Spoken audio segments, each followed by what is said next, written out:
Once a savvy, cunning businessman who made a fortune following the success of his father's investments in the property market. The next thing, he was hiring and firing candidates on a televised entertainment show. What chances then does the current President of the United States have in securing a coveted second term in office? So far, things do not look good for the incumbent president, with various media outlets around the world claiming that Trump appears to be a very weak candidate going forward into the 2020 elections.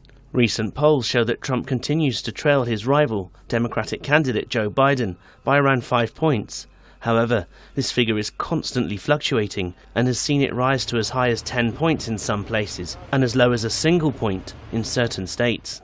But it appears that Trump is very uncomfortable in his skin at the moment, following a string of political and economic disasters, including the notion that he wanted to delay the election, something that's both unconstitutional and extremely undemocratic. It seems that Trump is also trying to go one step further by underfunding the US Postal Service, which is something that could see severe disruption for those wishing to vote by post, a service which Trump feels will lead to corruption, but in reality is something that Trump fears will edge him out of office. You are going to have a catastrophic situation with universal mail-in votes. And on top of it, the Democrats aren't willing to give the people the money and the post office the money.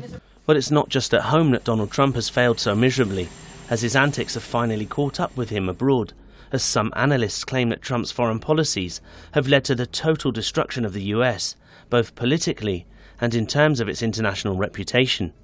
When one studies some of the many examples of the poor choices Trump has made in office, one can easily see why the US is becoming so alienated from the rest of the world under Trump, in particular when it comes to places like West Asia, Iran, China and Russia.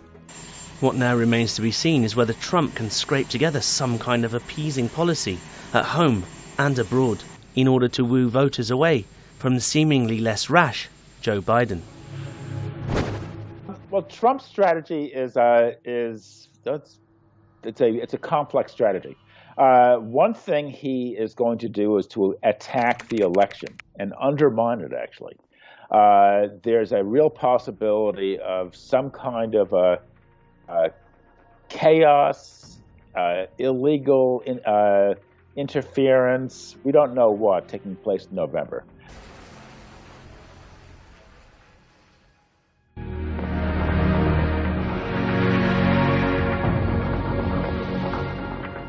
There's no doubt that for Joe Biden, 8 years' experience as the vice president in the White House of Obama may come in handy as a tried and trusted pair of hands when it comes to leading the country. However, as Trump describes him, does Sleepy Joe have both the energy and the policies to bring the US forward? Clearly, one of the most politically motivated moves from Biden was the nomination of Kamala Harris as his running mate. In times of a clearly divided America, the notion of having a woman and an ethnic minority at his side will be a welcome sign of change for a tense American population. But many question whether Joe Biden, now 77 years old and looking physically tired, can re-inject energy into his campaign and emerge from the shadow of his former boss, Barack Obama, not only as a new and individual personality, but as someone who can bring in new policies that make a difference, as let's face it, in terms of Biden's track record on certain issues, he's demonstrated what appears to be a wolf in sheep's clothing.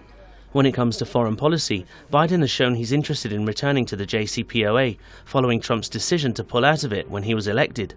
However, it remains to be seen as to whether Biden would want to renegotiate certain terms of the deal to establish his leadership in the US, or whether he'll return to the same conditions his Democratic predecessor set out in the first place.